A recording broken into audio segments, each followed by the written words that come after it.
let us just cut to the chase. Let me not beat by the bush, and we will eventually get there. Why don't we just start from there? The finals. LeBron James and his team, known as the Avengers, said they are going for gold. They went unbeaten. They got the gold. Talk about LeBron. Tell us about this guy and his team. What you liked, what you didn't like, and all that. There's nothing I didn't like about this team, to be honest. This team... Oh! Yes. For me, I mean, that's my opinion. I had a lot of things that I didn't like. Yeah. Which you will tell me, it's okay. It's okay to, we all... Unless you're selling ice cream, you can't be liked by everybody. So, and even those people selling ice cream, the diabetes people hate them. But anyway, this is neither here nor there. I liked everything about this team because anything LeBron touches turns into gold, just like what we've seen literally happen in Paris. He assembled the most prolific, talented, star-studded roster ever in the history of basketball. A lot of people will talk about the dream team. That is a topic for debate. I don't deny them that right, but for me, this was the most prolific, talented, star-studded team ever to be assembled in basketball history. And the mission was only one, that anything the king touches must turn into gold. And lo and behold, yesterday, the MVP, LeBron, delivered to the promise that he left America. He was Captain America, flag bearing the American flag into the Olympics, and he's coming home with gold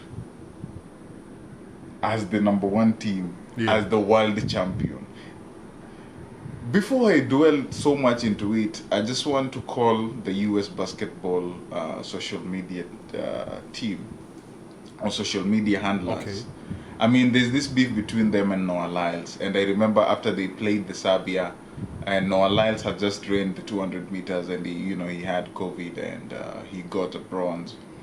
They went on their social media page and said, "Oh, we're not competing for bronze." And then yesterday, after the team won, they were like, "Are we world champion?" If I'm not wrong, that was how they worded their post. I think they're doing too much into their beef with Noah Lyles. Both of them are Americans, and at the end of the day, Americans know nothing than unity and support their fellows. So I feel like them taking a dig at Noah Lyles when Noah Lyles, to me, it was pretty petty. That's why I'm calling them out. But petty. At the end of the day, I felt it was pretty petty. But at the end of the day, that's my personal opinion. I feel like they should support Noah Lyles. No, I think... okay, I beg to differ just a little bit. I'm not going to say that I'm against Noah Lyles, but I feel like the main reason, and this is just to be very sincere, the main reason the USA won yesterday, they should give all the gratitude and they should be thankful to one man, Noah Lyles. No, I think you're wrong. Yes, because the gratitude to me, should go to Steph Curry, LeBron James, Kevin Durant. No. Let me tell you one thing. Those people had no agenda of even being in the Olympics at all until Noah Lyles came in and said the world champions of what controversy. And I can tell you for a fact, that is what pricked them. And they said, you know what? Just like Noah Lyles, so many other people are actually out here who are thinking that we cannot be world champions. And because of this, we want to prove them wrong. We want to do something to show them that, listen, regardless of what is going on, we can assemble a team that will be actually world champions. Otherwise, let me tell you, the USA will never have this Avengers team, were it not for what Noah Lyles said. We would have been having maybe someone else, like maybe Anthony Edwards or Tyrese or these upcoming people leading Team USA. So thank you, Noah Lyles, for pricking the US team and pushing them to have that team out there. Which that is subjected to debate, whether it's Noah Lyles that poked the bear into the eye and then they decided to go and assemble their team. That is subjected to debate, Yeah. and that is, I leave that for the the fans out there to go and decide who poked who and who and enticed who to But at the end of the day, to me, it felt like it was pretty petty for them to take a dig at him. Especially, you don't pickpocket, you don't beat a man while they're down, and Noah Lyles was down, especially after the 200 meters. You just leave them. All you can do Yes. as a gentleman is to give your hand and lift them up. So that's me. If were it that Noah Lyles was healthy and he ran the race and everything, maybe, and I'm just saying maybe. But anyway, let's go back to that. Let's not leave. Let's not be distracted by the dash of a squirrel to the sight of a gazelle. So back to the main topic. The main topic here is the U.S. basketball team won gold yesterday, and it was in a very traditional fashion. Like I told you some weeks ago when we were having this conversation, that when it's a do or die game, I need 3 people on that ball. I need Steph Curry on it. I need Yes. Kevin Durant on that ball, and I need LeBron, because I know LeBron will always find them. And Yes. if you watched the Serbia game, if you watched the France game, LeBron was there to find Steph Curry, to find Kevin Durant, even the entire process. That's why he was given the MVP of the tournament, because he led the team in assists, he led the team in points, he led the team in rebound. The king was doing everything, and this just goes to say, for the longest, especially after last season, the previous seasons, and even those debates were heightened when his son was drafted into the NBA, and everybody was like, "Oh, LeBron is washed. Lakers don't stand a chance. There's nothing this guy can do. We have better players like Giannis. We have better players like Jokic." Bro, whatever LeBron did in these Olympics, he was nobody. The Joker was in the Olympics. Giannis was at the Olympics. Who else? Luka didn't make it. All the who and who. Shai was at the Olympics. But the most dominant, the most consistent player, and the best player of all these people at the age of 39 years old is none other than the king himself. When year 22 in the NBA comes, I don't want to hear all these conversation, people comparing Giannis or Jokic or Steph or KD to LeBron. What we saw at the Olympics, LeBron is head above shoulders. LeBron is in his own class. LeBron towers everybody, including the Stephs, the KDs. They come second. That's true. That is true. Who led the US basketball team in points? I'm just asking you, who led them? LeBron James. Steph. Who led in assists? LeBron James. Who led in rebound? LeBron James. Was Steph playing? Yes, he was playing. Was KD playing? Yes, he played. But we know now we needed that person to take over the mantle. You and I watched the South Sudan game versus US game. When South Sudan hold them hostage, according to your words, they were put under siege. Yeah? Who came over the top Yes. and delivered that victory? So all I'm trying to say, that at the end of the day, above and beyond, we can have all this conversation every single day, every time. It was beautiful to see Steph and LeBron suit up, and the chemistry they had. That for sure will go down in history.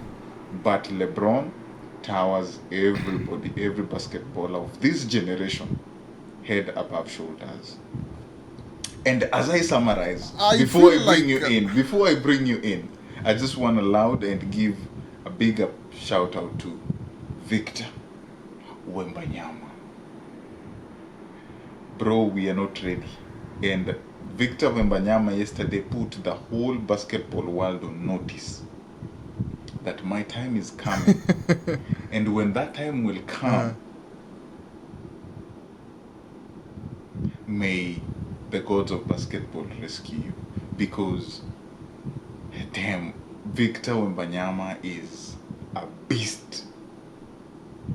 Like right now, we are talking about LeBron. I kid you not, in the next 2-3 years, we won't be having any conversation. It's going to be any team that Victor Wembanyama plays for, it's over.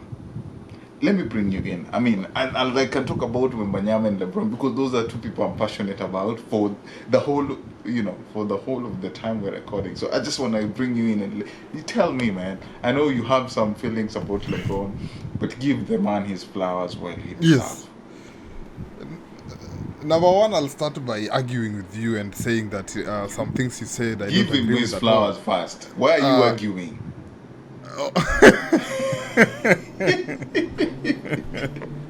So you want me to? You're telling me how I should behave? Okay, go. Yes, Go on. Okay, Team USA won the FIBA Olympic gold.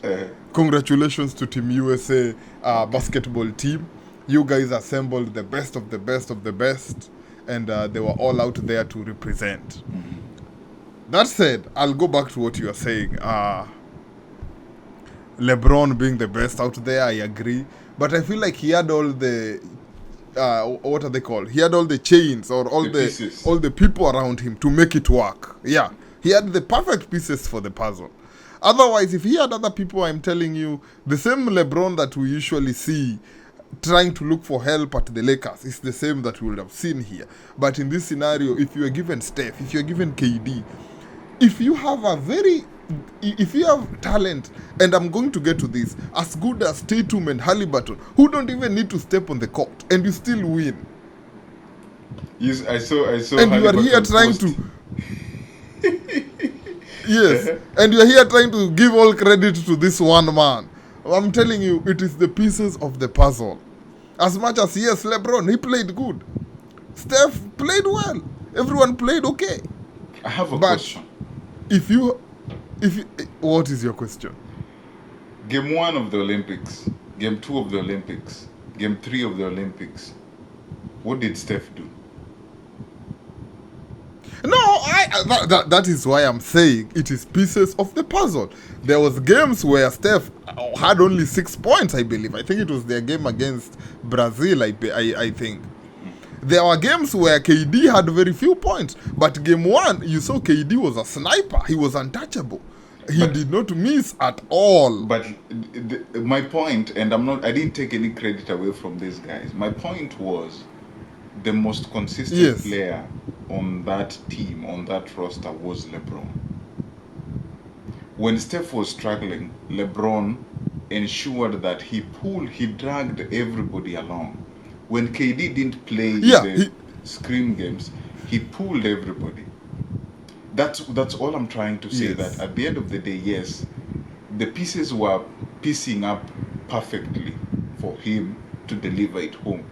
But these pieces didn't show up until the last minute. And when these pieces were not there, and I think this conversation we've had, because I want to echo what PG once said in his podcast while they were playing Miami Heat, and he was in Indiana Pacers, and he says Dwayne Wade was really struggling, and they knew they were going to be better if Dwayne Wade would not be at his best. But the problem came in. LeBron dragged that whole series until Game 7 when Dwayne Wade got his mojo back. And that is what LeBron is good at. So all I'm trying to say, I'm giving LeBron credit for him being consistent. And that consistency, to do it every night at the highest level, well, we can talk about Steph, he's good, but we can sit here and agree there are games that he did show up. Jason Tatum won the NBA championship. After that, he was given the biggest contract in the NBA. Everybody's talking about, and I'm sure we'll have this conversation. Why did Jason Tatum play? And the only person who's been consistent right from the moment this team was assembled, from day one, even them, they say the best player in our practices was none other than LeBron James. that consistency to do it at year 22, at 39 years old, while you have Halliburton who is 21 years old and still can't bring that consistency. That's all I'm trying to. That's the credit I'm giving him. But I'm sorry, I just wanted to bring that into Okay. your perspective. Yes. And yeah, and I'm not saying he didn't play well. I'm just saying, according to me and the way I watched the game, that was a perfect piece. You saw when if in a game where LeBron is subbed with KD, Yeah. man, there is no chance for any team out here to win. No chance at all. I'm just telling you the truth. There is absolutely no chance.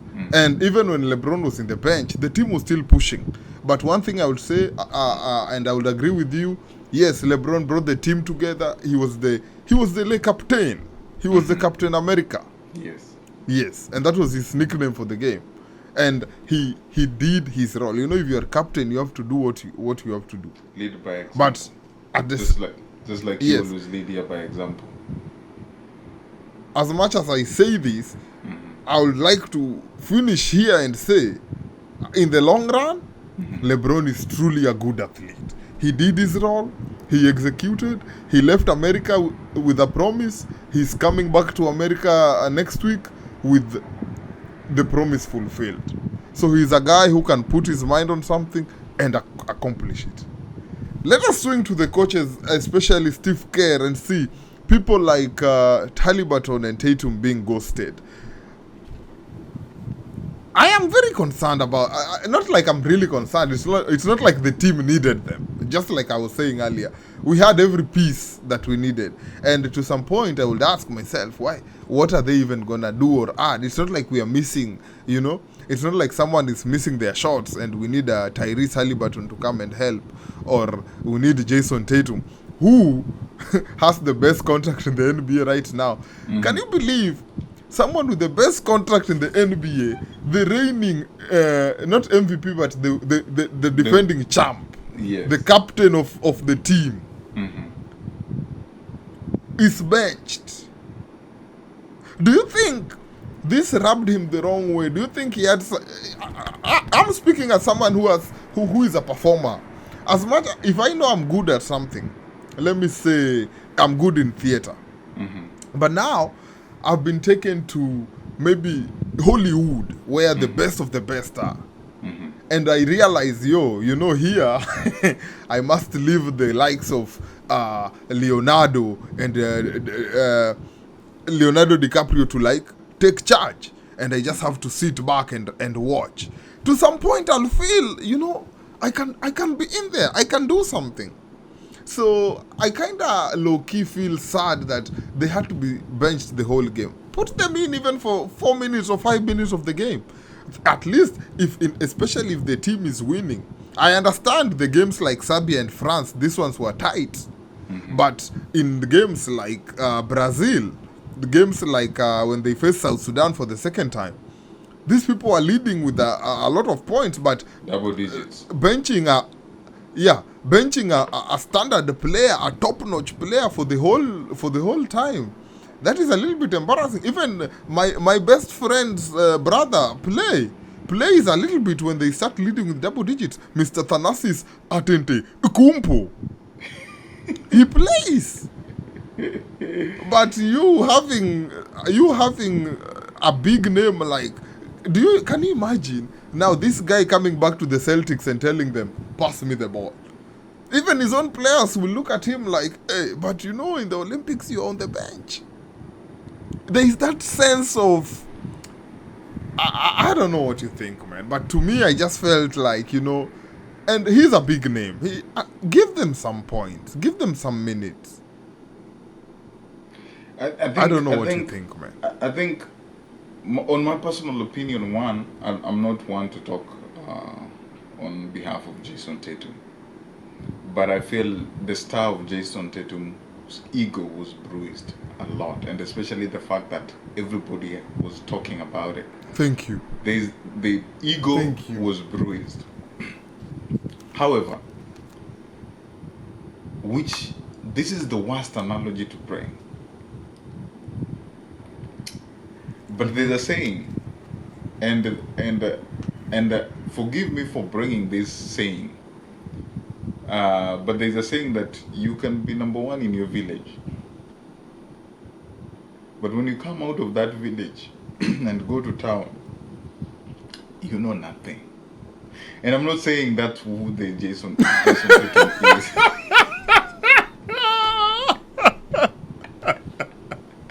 I just threw it there to bring the context. Jason Tatum is a superstar. Yes. He's the best of the best, the elite of the leagues. But we've sat here and said, why did Omanyala didn't make it? There's something that that big stage does to you. That's number one. Okay. Number two, I see where you're bringing. When you bring a class of LeBron, KD, Steph, these are people who, to be honest with you, they are on that conversation of Mount Rushmore of basketball. These are people that we constantly compare them to the Kobe's, the Jordans, you know, the Magic Johnsons. That is the class they are at, you know. And Steve Kerr said something interesting, and that's what I'm gonna go with. That it's not about what Jason Tatum is not doing. It's what it's what the other guys are doing. So according to Steve Kerr, Jason Tatum was not underperforming. Jason Tatum was performing at the highest level that he knows he performs at. But he was in a different class. This was a class of the who and who's. Now in that class, yes, you can perform at your best level, but there's another best level that you're just seeing and watching. And let me just bring you one stat. Okay. Before you bring, throughout the Olympic Games, and Jason Tatum played for even the last game at the finals, he played. But can you imagine that Jason Tatum went 0-16 on jump shot? I see what you're saying. Continue. So, with a bruised ego, I will also do the same. No, it's not about the bruised ego. It's just that this was a tight game, and this required a different level of competitive greatness that probably, I'm not saying Jason Tatum was not ready. He was ready for. Only that the way LeBron and Steph were executing it, they were executing it at a different level that Jason Tatum needed to tap on. But at the same time, when he's tapping on that level, these two people are tapping at it in a different way. And I'm just it's not only about Jason Tatum. Anthony Davis is a superstar of the league. He was on the bench. And in as much as he was being brought in, we didn't see the conventional Anthony Davis we know, the Bama Debayo we know, you know. We didn't see. So yes, Jason Tatum is a beast, and forever I'll give him his flowers. And I kid you not, next season is going to be on a different level. This class was a different class, and that's just it. It's not about what he wasn't doing, it's what other people were doing. And in as much as the contribution Jason Tatum brought to this team is as equal as to what Steph and LeBron did. That's all I can say. Yeah, but the reason also, as I bring this topic to a close, because I don't want us to lay here for a long time, I'm looking at this as much as Tatum being benched, Tyrese being benched. Remember, there are some people who are in this team who are not like the legends. The legends here are just KD, Steph, AD, and LeBron. But remember, we have Anthony Edwards, we have Derek White, who came in last minute. And Jrue Holiday, and they played all the games. In Celtics, Jrue Holiday asks Jason Tatum, "What's up? What do we do?" That's but in this scenario, can I answer that? You see what you see where we are coming. Wait, before you answer me, you see where we are coming. Yes, we are now in a scenario where Jrue Holiday is in the game, but you are benched throughout. This is your superior. Who is benched, but you as the defense, we are playing. So there is something, bro, and there's this thing, and you'll see it brew when the preseason starts I in the doubt. NBA. I doubt. Another It won't. example, Derek White is in the same team, and this even makes it worse. Derek White is in the same team. Who came in last minute? Who wasn't even in the picture until very last minute when Kawhi Leonard did what he does. Yes. And then Derek White played, I think, all the games. No, he didn't play yesterday night. Remember, against Tatum is France. still. Oh, okay. But remember, Tatum was on the bench most of the games. Most of the games. Which, yeah. And then remember, this same team, I think there was that clause, and we talked about it. They snubbed their guy, Mr. Jaylen Brown, from the team. So when these people come back and now they're in the same team, bro, there will be some scratching of fingers. I doubt. I'm just telling you. Let me answer that. And just answer this too. Yes. So does it bring that Edwards, Dwight, and Drew are on the higher hierarchy as compared to Tatum or Tyrese? I'll answer you. Because they are now on the same level. Forget the legends. A lot of people question why Devin Booker was playing ahead of even KD. You notice but that? Booker is Booker. That's what I'm saying. So at the end of the day, Booker is Booker. At the end of the day, well, and I'll give you an example with the context you are in. When you're going to shoot a movie, there's somebody who holds the camera. There's somebody who, they are the actors, they're the sound guy, Yes. they are the directors. You get, everybody has their role. Now this was the Avengers team. Everybody had their role. Jason Tatum's role was not to be more of defensive. Jason Tatum's role was to assist in the offensive role because that's what he's good at. Defensive wise, he's not as the best. He doesn't rank among the elites. Drew Holiday and Derek White, their defense, they can do on both offense. They're not on the elite end of the offense, but at the same time they're not on the bottom end. They are good both offensive and defensive. So when you're assembling this team, and that goes into the genius of the person who assembled this team. When you're assembling a team, you look at, we need people who can give us the best, both in offense and defense. And that's why Derek White came in and Drew Holiday came in. So that when we are facing a team like the Joker, we know the right pieces to give them. We need people who can be and assist us in the defensive aspect. And at the same time, when we're going on offense, we still have an advantage because they can perform better at the offensive level. Now, when you're facing a team like Brazil and you just want to go offense, and you don't need a heavy defensive team, that's when you bring in the Steph, you bring in the Jason Tatum. So Jason Tatum's class he was competing with Steph, LeBron, KD, and Book. And all these people were doing it at a different level that when you're comparing the two, when whatever Jason Tatum is doing, Jason Tatum is not hitting the same, he's not punching the same heavyweight as these people are punching. And that's why. So when you go back to the Celtics, the core of the game and the owner of the game is Jason Tatum. Why? Because that is his team. And his contract even states that he has to hold the ball he has to play a certain number of minutes, he has to have the ball. So at the end of the day, there won't be any conflict. And if there's any conflict, Chief, bro, Celtics cannot give him that amount of money and then come and bench him to bring Derek White. It won't. And Derek White no. I'm not saying he'll be benched. I'm just Chief, giving you an example. I'm not saying he'll be benched, and I'm not saying Ondiek, I'm not saying he'll be benched, and I'm not saying Derek White will not perform.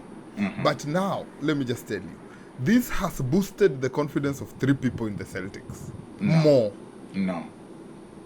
Derek White is more confident. I played in the Olympics, bro. You are benched. That's true. Listen. No, the confidence. Okay, one. Okay. Number 2, the same to Drew.